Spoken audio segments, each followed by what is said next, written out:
Welcome to Hiking with Anderson. Today I'm up hiking on the Continental Divide or near the Continental Divide, and I'm thinking about decolonizing. What does it mean to be decolonized? And I especially want to think about Plato, the philosopher Plato, not Michael Plato, who's been a guest recently, but the philosopher Plato. What would it mean to be decolonized? And in the first place, what would it mean to have been colonized by Plato? Now, that language brings with it a kind of idea of oppression and the oppressed.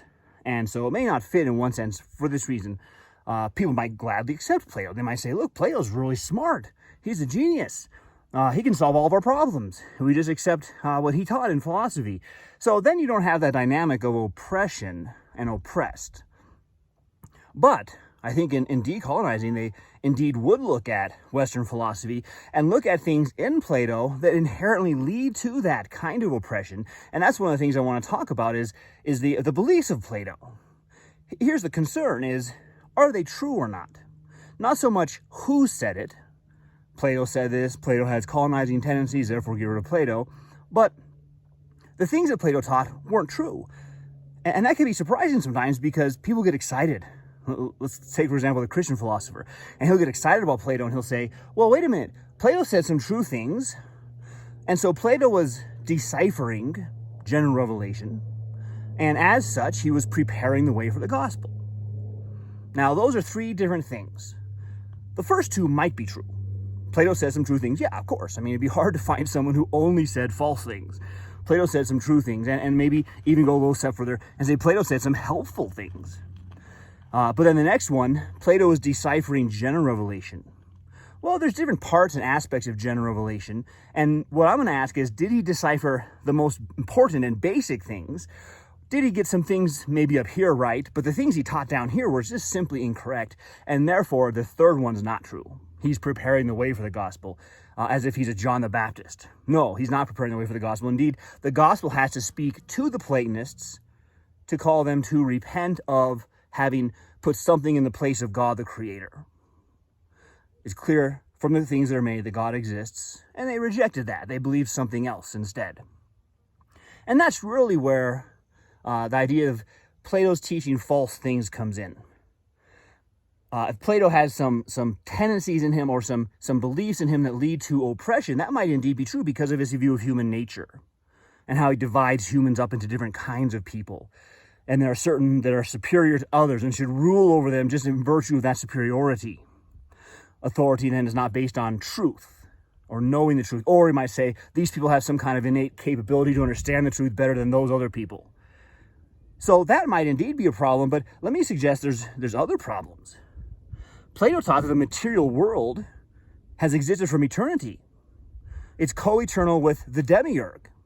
And the demiurge is not the creator of the material world. He's the former. He shapes the stuff of matter that's existed from eternity but is imperfect. So the demiurge is limited.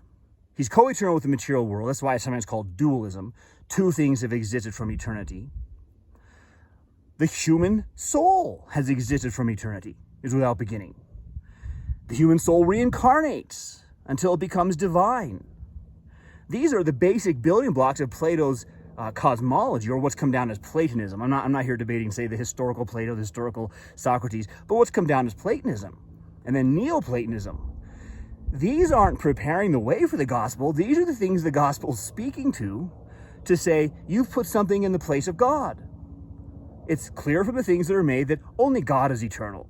God is sovereign over the creation. God created the heavens and the earth, not co-eternal with him. He's not merely the shaper of an eternal material substance that's a source of evil because it's limited. God's sovereign over all things. God created them, and so God has sovereign power over them.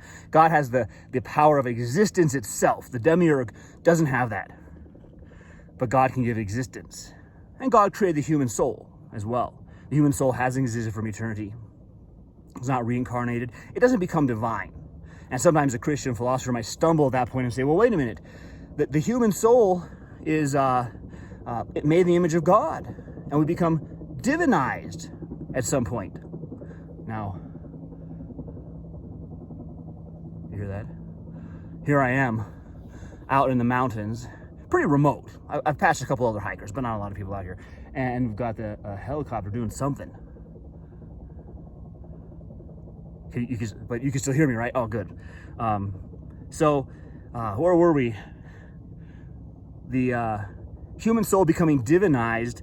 Christians sometimes speak this way. So they go, yeah, that's what the Christians have taught. Well, perhaps a better word, a less ambiguous word, is sanctified. They become like God in knowledge, holiness, and righteousness, but they always have it finitely, temporally, and changeably. They never become God in the sense of being eternal without beginning. You can't go from being created, you're going along, and then you become eternal. You had no beginning. No, you always had a beginning. You could be everlasting. Don't get me wrong. You started and you'll continue forever. And sometimes people use eternal to mean that. But you always had a beginning. You're always finite, where God is infinite. And you're always changeable, whereas God is unchangeable. So divination there, sometimes Christians see that and say, look, the Platonists were promising divination, and that's what we get in the gospel. No, let's not. That's philosophical ambiguity. Let's not do that. He is sanctified. That's true. So why would we want to accept those beliefs of Plato? We can note where he said true and helpful things, while noting that his fundamental foundation is completely opposed to what we find both in general revelation and the biblical worldview, and it's for that reason that the gospel has to be preached to the Platonists. They're not preparing the way for the gospel. They need the gospel. So you can see why someone would object to be colonized by Plato. Because, yeah, I relate to that. Plato has some significant problems that should be exposed and called out for what they are, and the truth spoken in its place. But that requires that we've studied the truth, and we ourselves have known what is clear about God and human nature and the good from general revelation. So we need to begin there.